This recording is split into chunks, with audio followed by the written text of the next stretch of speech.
Hi, friends. Hello, the world. Welcome back to this episode of Tools for Transitioning Humanitarian and your host, the Salonova. In this freezing cold in Turkey, I actually thought when I was coming back from Kyrgyzstan, oh my God, I need to get out of here because it's too cold. And then guess what happens when I'm here? So, as you say, like as they say, you can't avoid what you don't like. So, the topic that I want to talk about today is the topic of other people's opinions and how are we treating them. And I think this is something that's becoming so important, especially with the funding crisis unfolding. And we may not treat other people's opinions or like news as other people's opinions, but I feel like this is what's going on and how many of the humanitarian clients that I'm coaching are so affected by it, and we don't even think that that's what we're doing. And I want to just bring some awareness to what we might be doing, and also, uh, excuse me, and also what to do about it. So, I have really been thinking about how to simplify this and give you simple ways of looking at it and tools to look at it. And I have come up with, let's see. So one, two, three, four, five. Five categories of how we might be usually treating other people's opinions and what weight we are giving to them. And I will list all the ways that we might be doing that. And then I want to give you a one simple solution of how you could treat them instead and why that's important, right? And I feel like the more we go into this crisis, the more we're thinking about transitioning, whatever our understanding of transitioning that is.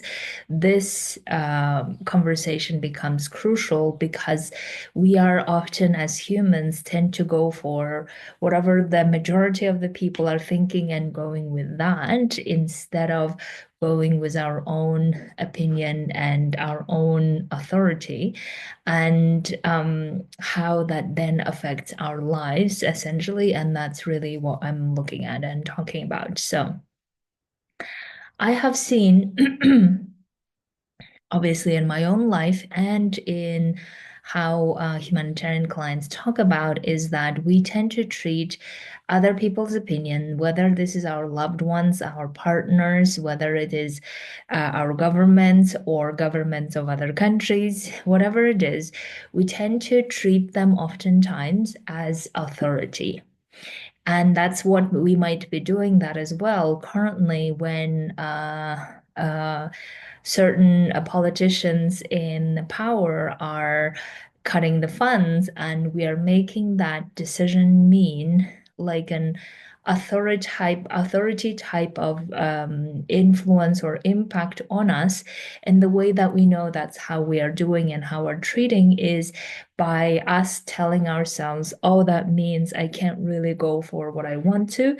That means I shouldn't be, excuse me, transitioning to the humanitarian sector, or I shouldn't be transitioning to being a consultant, whatever else, because the humanitarian world is exploding. Excuse me. And therefore, we start treating those opinions or those decisions as authority over our lives. And then we start making our own decisions based on those authority, right? On those news as authority. Like whatever the news you watch, those are still other people's opinions, those are still other people's decisions. And how we give weight to them is how that's going to impact us and our lives, right? And oftentimes, I think we tend to perceive them or give weight to those opinions and decisions as authority over our lives in some way, meaning that, oh, therefore I can do XYZ, therefore I better do da da da. And we start panicking and suffering from it and feeling like, oh my God, what am I gonna do? So What I want to do again, don't get me wrong, that I'm not suggesting don't listen to whatever the news source you have or don't listen to the analytics that you are interested in. I'm not saying that you should not listen or watch them, but I am suggesting for you to look at how much of the weight you are giving to them versus to your own authority and how much of their news and analytics are influencing you versus how much of your own news and analytics and opinions are influencing your lives. And that's really what I'm advocating for in this episode. So if I want to give just a the categories of what I see, how we are treating other people's opinions, these are the five categories that I have identified, and I want us to really look at, is that how we want to treat other people's opinions? Or there is another way that we can treat, and I will make a suggestion, right? So the first one is, as I said, it's an authority, right? So we are treating other people's opinions or decisions as authority over our lives, and we need to understand if that's how we want to treat them. The second, and of course, there is no, hierarchical importance to it, but I just want to use the numeration for clarification. The second way that I see is that we're using them as permission. We're seeking their permission to do the things that we want to do. And again, we want to understand if that's how we want to treat them. The third one is we are seeking their opinion as a confirmation, right? So we're wanting them to confirm to us what we're doing is right or wrong.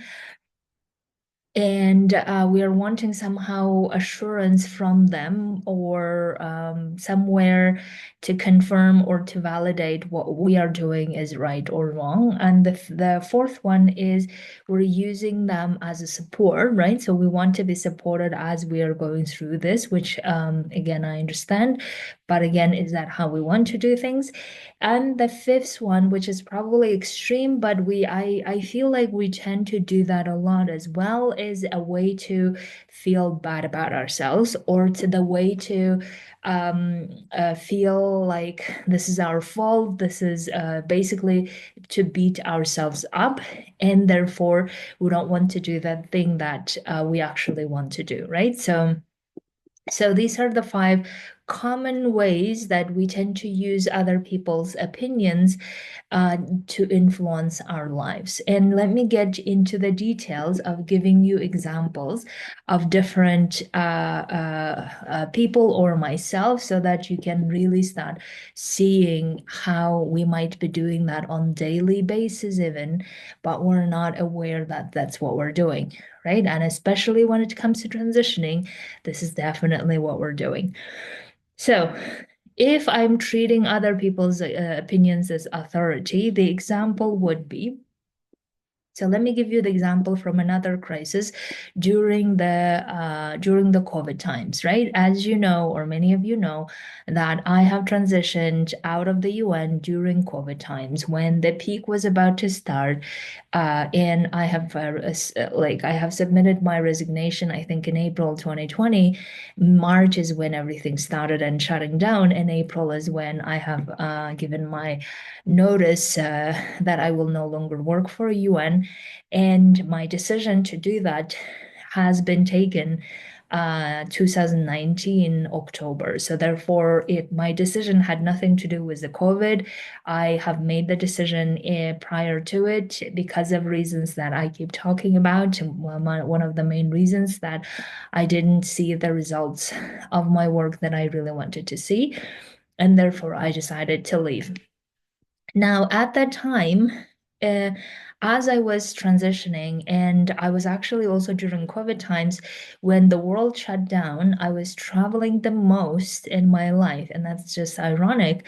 But I have been traveling a lot to Europe, to the US, to different parts of the world, because I had a long distance relationship and I was trying to keep up with that.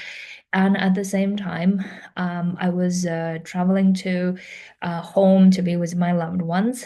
And the point of this conversation is really to say that I didn't want the world authority at the time that said you can't travel, you can't spread the contagion or whatever it was, and you can't do XYZ. I didn't want that information or that authority to influence my life because I didn't want to delay or like postpone my life or put it on hold, and then let's see what the world comes up and opens up and then I will do something about it. I didn't want to do that. In other words, I didn't want my circumstances dictate how I live my life. And that has been the theme of my life ever since I transitioned, right? So how can I make sure that my circumstance, whatever that is, does not uh, have the authority over me? Just the way that I keep using the analogy of when I was poor, right? Many of you know that I come from a very poor background where my parents didn't have the money even to send me to university. And they sold the only cow that we had at the time, the only animal that we had at the time. And you can imagine in the context of my parents' lives, they are in their older age, they didn't have anything anymore, and the only cow, and they sold that cow. And I was able to go to university and, of course, replace that cow and more. But at the time, it would have been so easy for me to listen to society's opinions and authority that says, oh, poor people can't really go and study. Poor people can't really be intelligent or like hold very high positions, right? Because the circumstance were objectively that I didn't have money, my parents didn't have money, many of the people in the village didn't have money. So objectively, we didn't have money, and someone would qualify as poor. But despite all of that circumstances, I didn't want to be the person who just says, well, I'm poor, so therefore I can't do XYZ things, right? And the same concept applies here, is that I didn't want the world shutting down dictate how I live my life and how I continue building my relationships.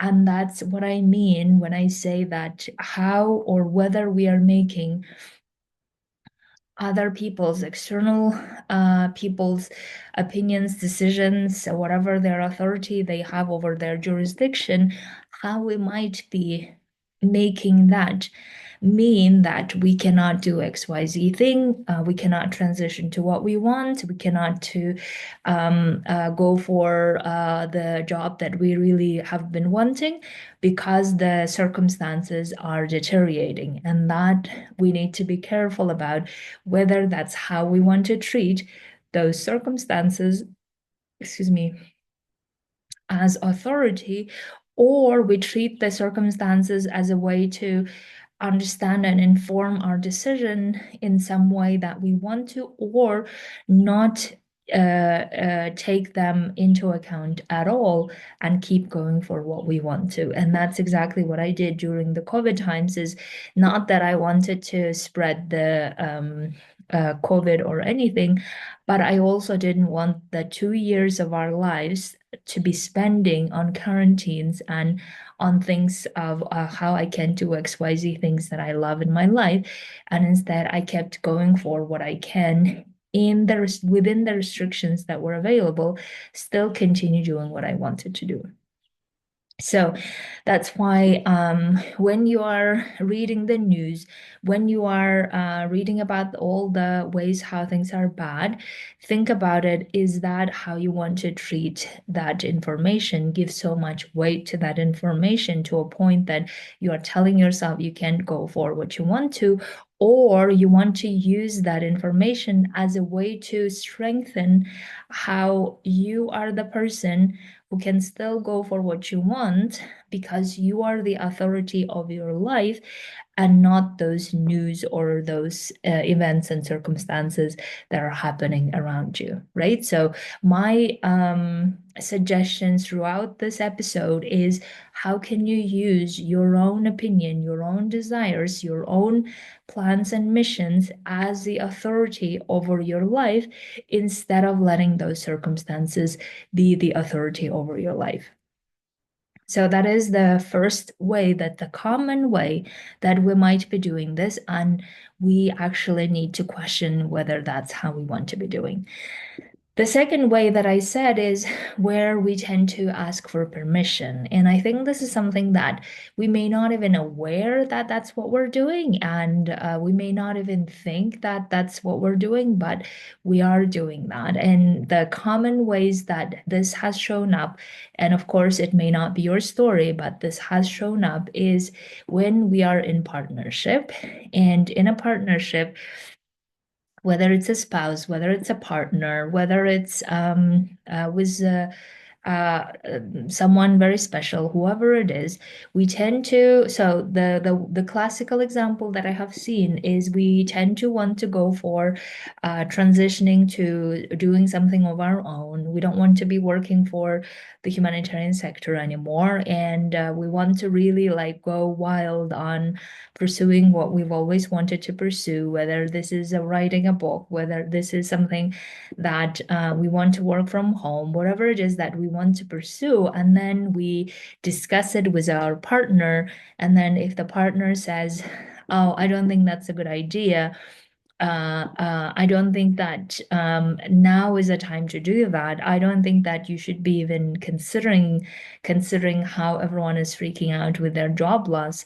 Are you sure you want to do that? And in that moment, we tend to then say, oh, my partner does not agree with this, therefore I continue doing what I have always done. And in that moment, even though we may not be seeking permission from the other person, we are still continuing with their opinion, and we are not really giving ourselves a permission to go with our own opinion, right? So, in other words, we're not really advocating or even explaining or wanting to discuss it in a way that, no, no, no, this is what I actually want to do, and I want to continue pursuing it no matter what happens. We are not doing that at all, because we're just seeking the other partner's permission, so to say, whether they agree with us or not. And if they don't agree with us, then we take it as a way to say, oh, then I can't really do XYZ things. Now, interestingly, that when we seek permission, usually we tend to not believe in what we really want to do. We tend to not believe in ourselves or trust ourselves that whatever we want is really going to work, or we are someone who can make this work. And because of that, we tend to then go to the partner with the weaker, somewhat position of, do you think I should do this? Versus, I actually really want to do this, and I'm going to make this work in different ways. Here is how I'm thinking of making it work. And I really want you to support me in this, because I don't want to be doing this any longer. That would be a very strong position to come to the conversation, right? But because we are not really sure of ourselves, what we're capable of, and therefore we tend to come to the conversation more like, do you think I should do this or not? Or do you agree with me? And the minute they say no, or maybe they don't even say no, they just express their own concerns, which is very valid, right? And because they could express their own concerns, we just take it as a way to say, oh, therefore, I shouldn't go for what I want to, because now if I insist and go for what I want to and things don't go well or don't work out, I will be ashamed, or I will be just proving how he was right or she was right, my spouse, my partner, and therefore I don't want to do that, and therefore keep doing what I don't want to. Do you see how that plays out? And that's, I think, another example that comes up very often is in the weight loss journey for many people is uh, especially they have tried so many methods of losing weight, and the weight hasn't been lost, and they just feel like they want to try another method, and they go and talk to their spouse, and their spouse legitimately say the things like, well, you've tried so many different ways and it hasn't worked. Why do you think it will work this time? And they take that to mean that, oh, they're not agreeing to this, therefore they're not permitting, or I'm not going to permit myself to do this, and therefore we just don't go for what we want to, instead of treating every method as something that I'm the one who's going to make this method work for me. And how am I going to do that? And therefore, I'm going to come to the partner with the conversation of, I'm going to make this method work for me. I have learned already so many different ways how it doesn't work in this way, but I want to take responsibility for how I'm going to make this work. And I would like for you to support me in this journey so that it becomes easier to do this. You can see how the conversations are different depending on how we approach this opinions with the other person. Now, the third way is the confirmation. And I think this is something that, or validation, whichever the way that feels good to you. And I think this is something that we do that quite often, especially if it's at work, right?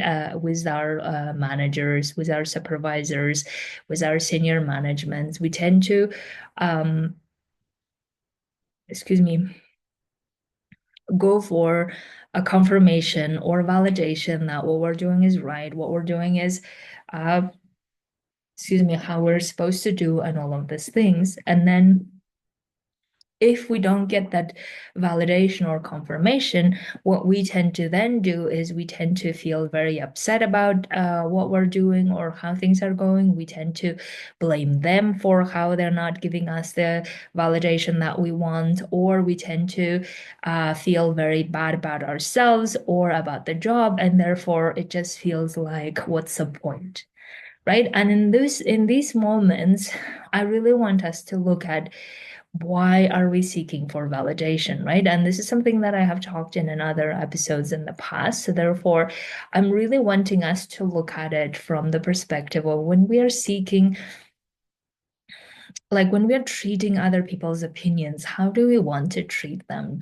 If we're treating them as validation or confirmation, why are we doing it? And something suggests to me that the reason why we're doing it is because we are believing that what we have and what we are doing is not enough, or what we are doing may not be correct or a right one, or whatever it is. Now, if that's the case, why are we treating our opinion that way? Right? So that's, I think, the simplest way that you can really look at it is, why are you treating your opinion that way? That the weight of the other people's opinions is there to validate your opinion. Why? Right? And it might be as simple as a habit that we all got into, but also think about why that habit hasn't been dismantled in any other way. And the problem with that validation always is that we are, as if like our opinion is the second-hand citizen. I don't know what we call it in Russian.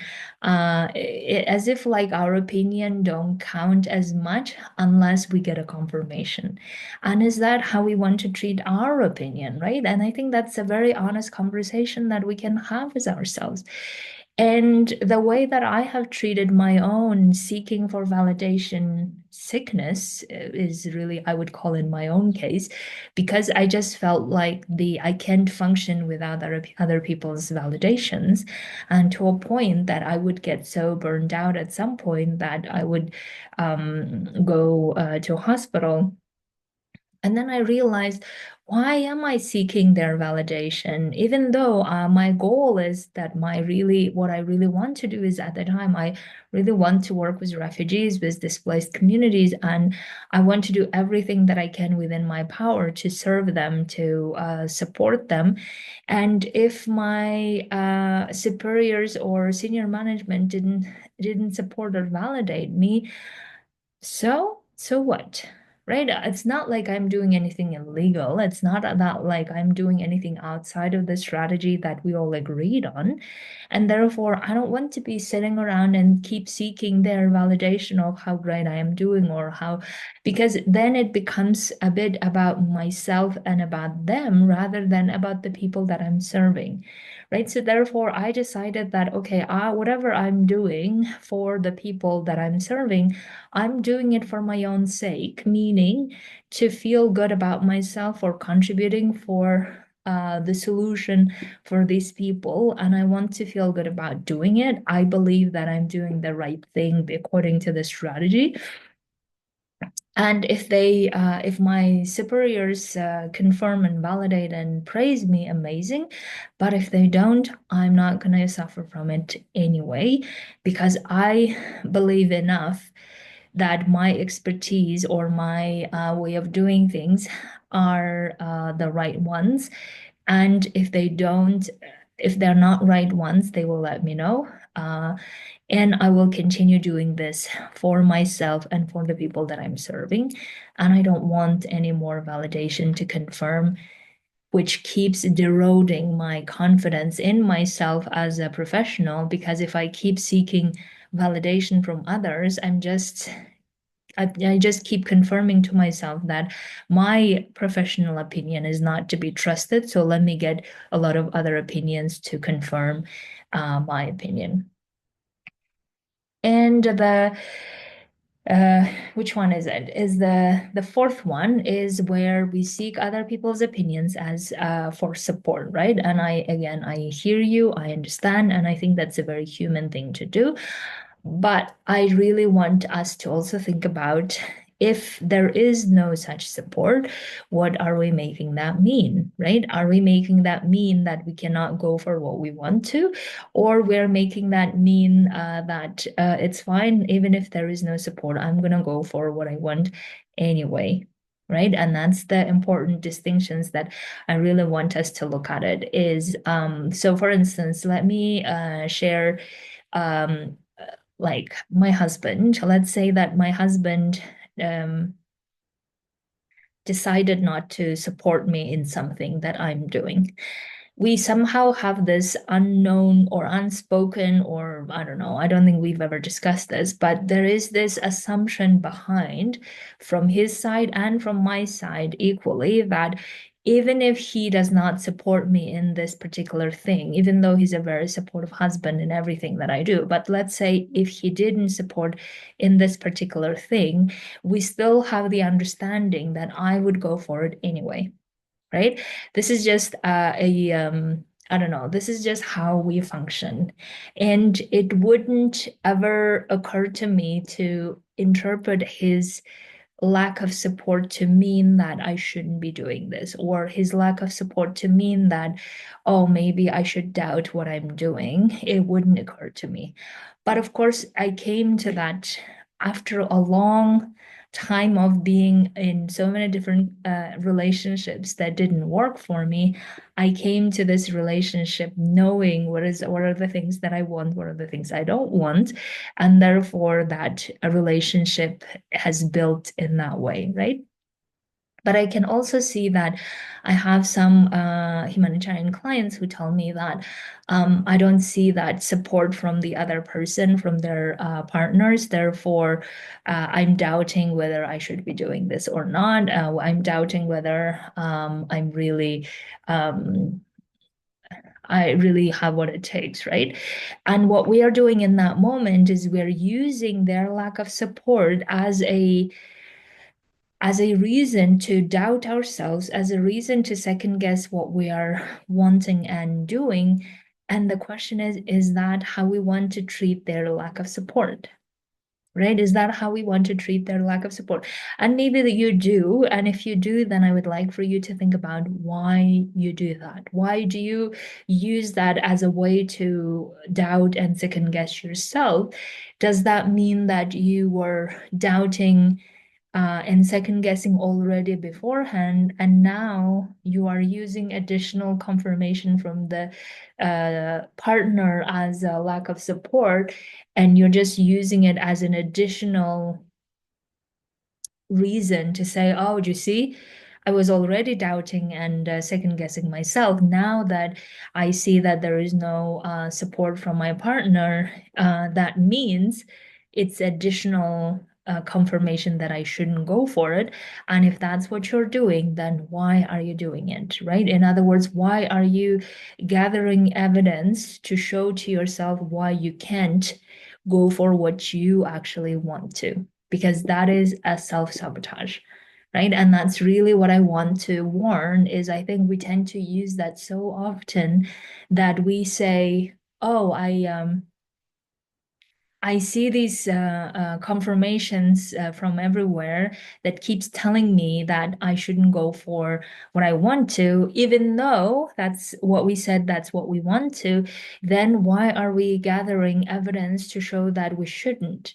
And that shows that we're just afraid of going for the thing that we want to, and we're now trying to find desperately evidence to show why we shouldn't.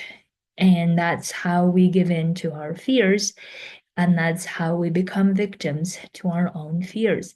And is that what we want? And I think these are the valid questions that you really need to be checking in with yourself. And especially when it comes to gathering evidence to show to yourself how you can't go for what you want to, you need to understand that that is how sabotage works. And that is how fear works. And the ultimate question is that how you want to treat the fear? Is that how you want to keep sabotaging yourself? And if not, then what do you want to do instead? Right? And that's an important distinction that we need to understand. And the last one is the one about how we beat ourselves up. And this is something that I have been coaching a client yesterday only. And the part that also reminded me of many experiences that I used to have as well. And the way that we do that is I give you a specific example. So I was discussing with her on her dating and how she wants to date or she wants to find someone and build a relationship, but at the same time she has a lot of obstacles she's creating for herself, of course, not really knowingly, right? Not to go for a date. And the reasons might be usually like, oh, I don't like this app, or I don't like this way things are done, and therefore I'm not going for a date. And in that conversation, we start really getting specific about why she feels so heavy and difficult to go on a date. And one of the things she was telling me is that she feels awkward and anxious before going to a date. And dating for her is associated with something very negative and negative and heavy, and not something positive and light. And then we started getting into why she feels awkward when going on a date. And she gave me, I think, three reasons. Let me try to remember them. So the first reason was that she feels awkward if she thinks that the other person is not interested in her. And the next one is that she will feel awkward and anxious if she thinks that the other person does not know how to get out of the situation and feels stuck in that situation of dating. And then the third one, I don't think that I can remember now, but there was another similar situation of where um, she thinks something about the other person as to how the other person might be judging her now, and that's where she feels awkward and anxious, right? Now, when we look into even deeper, we also understand that all of that thoughts that are creating awkward and anxious feeling within her are her own judgments of how the other person might be thinking, right? It doesn't mean that the other person is thinking that way, because we don't know what other people really think within themselves. We don't really know unless they tell us, or unless they showcase with some emotional nonverbal communication. But even then, we're guessing really. So therefore, all we have is her judgment of how she might be judged by the other person, how she might not be interesting to the other person. And all of that thoughts are creating that feeling of awkwardness and anxiety. Now, the problem with that is that because we don't know what the other person is really thinking, why then are we really having all of these judgments ahead of time about the other person that we don't yet know? Why are we doing that? Right? Why are we using them, these statements, these thoughts, these anxiety and awkward feeling? Why are we doing them? Because we are protecting ourselves from being hurt, right?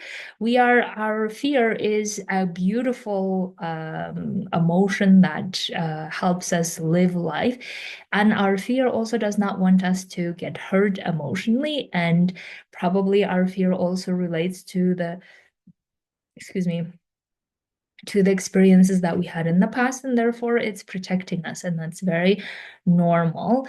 But at the same time, if we keep doing that, what we end up not doing is actually dating someone. What we end up not doing is actually connecting to someone, getting to know, and possibly exploring options of building relationships, right? And therefore, we need to understand that if we're going to use this as a way to beat ourselves up, as a way to stop ourselves from going for what we want to, then we just continue that lane of how the dating doesn't work, how this doesn't work, how that doesn't work, and therefore keep staying in the all of this does not work instead of actually giving ourselves a fair chance of making it work, right? So therefore, you can see how we're not even treating in this situation other people's opinions, but we are projecting or we are believing this is what they might be thinking.